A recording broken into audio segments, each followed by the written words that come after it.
Hola a todos, yo soy Ramón Lozano. Bienvenidos a un nuevo episodio de este podcast donde vamos a hablar de los eventos más relevantes que movieron a los mercados financieros en Estados Unidos en la semana laboral que terminó el viernes 8 de julio de 2022.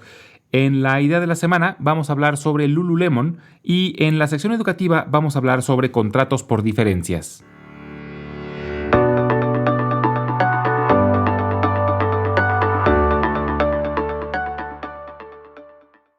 Fue una semana corta debido a que el lunes cerraron los mercados por la celebración del Día de la Independencia y en general fue una semana relativamente callada pero positiva.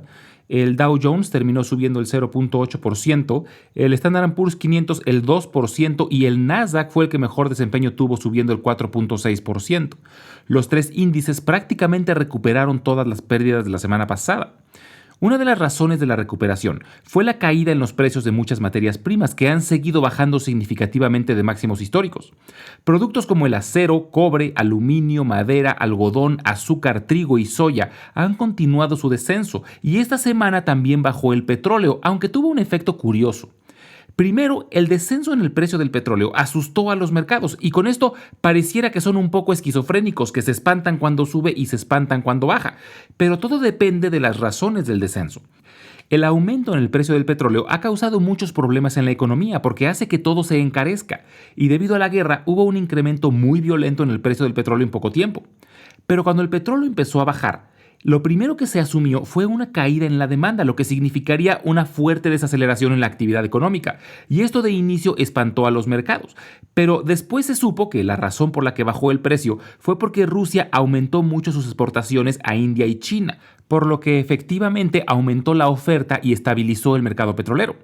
Aunque esto prácticamente deja sin efecto las sanciones que Europa y Estados Unidos han impuesto a Rusia, mientras los rusos puedan vender su petróleo a China e India, seguirán teniendo capacidad de financiar la guerra.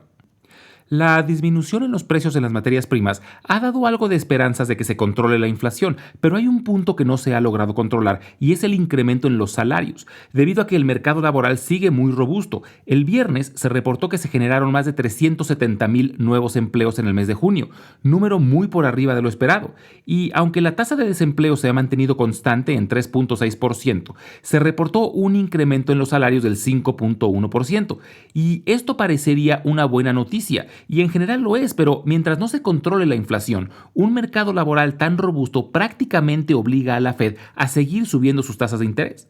Lo que sí es que, según analistas de JP Morgan, el hecho de que haya tan poco desempleo es señal de que aún no existe recesión, aunque no descartan que esto se pueda cambiar en el futuro cercano. Y es interesante, por ejemplo, que en China se está empezando a estimular la economía. Mientras que Estados Unidos y buena parte de Europa están teniendo problemas de alta inflación y están tratando de enfriarla, China ha tenido serios problemas de crecimiento debido a las políticas tan restrictivas que han impuesto por la pandemia, que aún muy recientemente cerraba prácticamente ciudades enteras durante semanas.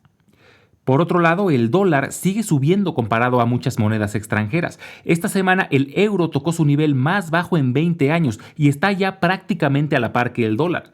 Esto va a repercutir seguramente en los reportes trimestrales de muchas empresas transnacionales, pero será algo importante de identificar, porque puede dar la impresión de menores ventas, pero es solo el efecto del tipo de cambio. Además, un dólar fuerte finalmente ayuda a reducir la inflación porque bajan de precio todas las importaciones. Esta semana, Amazon reportó que compró parte de la empresa Grubhub, dedicada al reparto de alimentos preparados a domicilio, con el objetivo de crear una alianza y poder ofrecer este tipo de servicios a sus suscriptores de Amazon Prime. Esta noticia hizo que cayeran fuertemente las acciones de las principales empresas competidoras en este sector, que son DoorDash y Uber. Y Elon Musk anunció que retira la oferta de comprar Twitter, argumentando que el número de cuentas falsas es mucho mayor a lo reportado. Y esto ha sido toda una telenovela. El consejo de Twitter argumenta que Elon Musk tuvo tiempo para hacer una revisión, un due diligence, pero que declinó esta opción. Además de que Elon Musk sabía de antemano la presencia de cuentas falsas y de hecho parte de su objetivo al comprar Twitter era justamente el de trabajar para eliminarlas.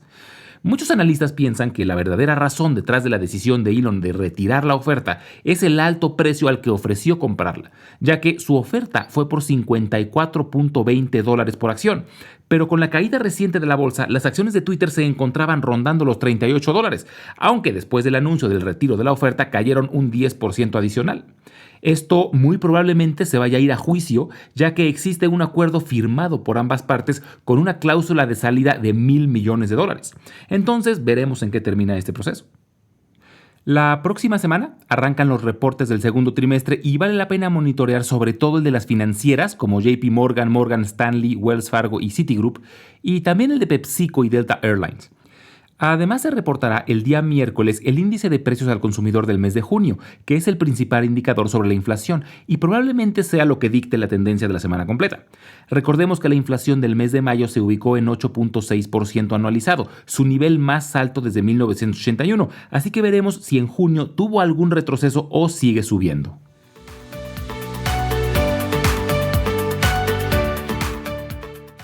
En la idea de la semana vamos a hablar sobre Lululemon Athletica. Su símbolo es LULU. Lululemon es una empresa canadiense de ropa deportiva fundada en Vancouver en 1988. Inició siendo una empresa especializada en ropa y accesorios para yoga, pero ha ido incrementando su catálogo y actualmente ofrece ropa y accesorios para hacer deporte en general, además de otros artículos relacionados al cuidado personal. Actualmente tiene 574 tiendas especializadas principalmente en Estados Unidos, China, Canadá y Australia, aunque tiene presencia con tiendas en 17 países y muchos más a través de su tienda online. Una de las estrategias que ha hecho que Lululemon sea tan exitosa ha sido que se ha enfocado en promover un estilo de vida en lugar de un producto. Han logrado que su marca sea vista como una forma de prepararse para un estilo de vida activo y saludable. Y han logrado consolidar un nicho en una industria que tiene muchos competidores. La industria de la ropa deportiva ha estado dominada desde hace muchos años por Nike, o Nike como le solemos decir en español, siendo por mucho la empresa de ropa deportiva más grande del mundo. Pero hay muchos otros jugadores importantes como Adidas, Puma, Under Armour, New Balance, Reebok, etc.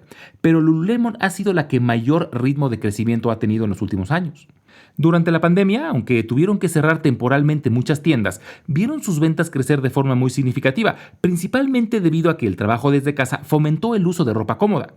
Pero el último año, sus acciones han sido muy golpeadas junto con el de toda la industria de la ropa, debido a las fuertes disrupciones en la cadena de suministros y a la alta inflación en costos de transporte y de materias primas, principalmente el algodón.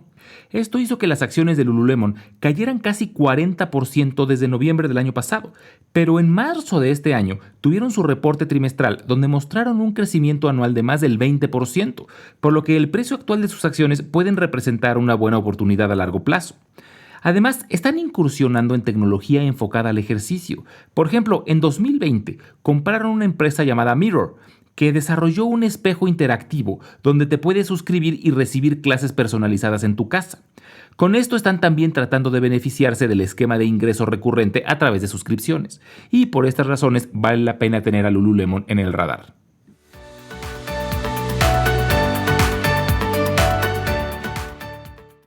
En la sección educativa del día de hoy vamos a hablar sobre contratos por diferencias. Un contrato por diferencias, o CFD por sus siglas en inglés, es un contrato entre un comprador y un vendedor que estipula que el vendedor pagará al comprador la diferencia entre el valor actual de un activo y su valor al momento del contrato. En caso de que la diferencia sea negativa, el comprador sería quien paga al vendedor. Es una forma en la que un inversionista puede beneficiarse del movimiento en el precio de algún activo sin la necesidad de ser dueño de ese activo. Para efectos de ganancias o pérdidas, el resultado final es equivalente a ser dueño del activo. Por poner un ejemplo, si queremos beneficiarnos de un posible incremento en el precio de las acciones de Apple, una forma es comprando directamente las acciones de Apple. Otra es comprar un CFD de acciones de Apple, ya que es un contrato al precio actual, que subirá o bajará de precio exactamente igual que el valor de las acciones de Apple. Los CFDs suelen ser más usados para activos que como inversionista no son tan fáciles de adquirir de forma directa como futuros o forex, pero recientemente se han vuelto muy populares también para acciones debido a que muchos brokers, sobre todo los brokers sencillos de los que hemos hablado anteriormente, los usan como alternativa a las acciones. En un broker de servicio completo o broker online como TD Ameritrade, cuando compramos una acción estamos literalmente comprando ese documento que está en resguardo por nuestro broker y por esa razón lo mínimo que podemos comprar es una acción. Y si por ejemplo queremos invertir en Google, tenemos que desembolsar los $2,300 que actualmente cuesta una de sus acciones. Sin embargo, muchos de los brokers sencillos lo que ofrecen no es la compra de acciones como tal, sino la posibilidad de invertir a través de CFDs. De esta forma puedes invertir cualquier cantidad de dinero sin importar que no sea múltiplo del precio de la acción.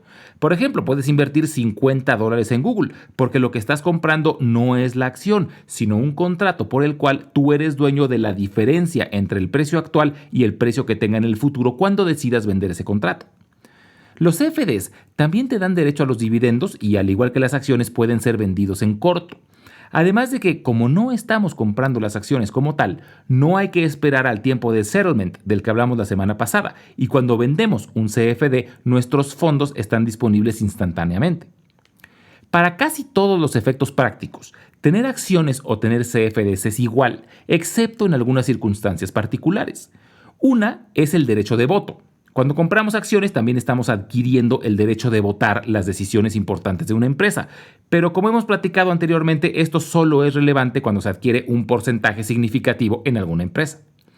Pero para mí la diferencia más importante radica en que tener una acción es ser dueño de un pedazo de una empresa, y no importa qué broker tenga en resguardo nuestra acción. En cualquier momento podemos pedir que se transfieran nuestras acciones a otro broker. Y en caso de que un broker se vaya a la quiebra, las acciones siguen siendo nuestras y las podemos transferir a otro broker. En el caso de un CFD, el contrato es directamente con el broker y nosotros no somos dueños de las acciones, por lo que en caso de que un broker se vaya a la quiebra, si sus activos no son adquiridos por otra empresa, existe el riesgo de que no podamos recuperar nuestro dinero. Y esta es una de las razones por las que yo recomiendo más usar brokers que sí te permiten adquirir las acciones como tal, como TD Ameritrade, E-Trade, Charles Schwab o los de servicio completo como Morgan Stanley, Goldman Sachs, etc. Algo que también es interesante notar es que, curiosamente, los CFDs están prohibidos en los Estados Unidos, aunque están permitidos en Canadá, Europa, Australia y buena parte de América Latina y Asia.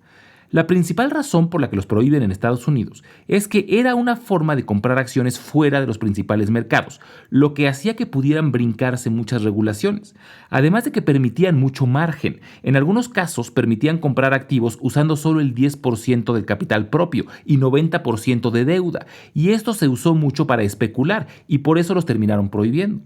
Pero si el margen se maneja de forma responsable, realmente el riesgo de usar CFDs es el mismo que el de comprar acciones, siempre y cuando el broker tenga estabilidad financiera, ya que como platicamos anteriormente, en caso de que el broker se vaya a la bancarrota, entonces sí estaría en riesgo nuestro capital. Como siempre, les dejo mi correo electrónico por si tienen alguna duda, comentario o sugerencia, es ramonlog@yahoo.com, y les dejo la página donde podrán encontrar la sección educativa de episodios anteriores, es www.ramonlog.com. Muchas gracias y nos escuchamos en el próximo episodio.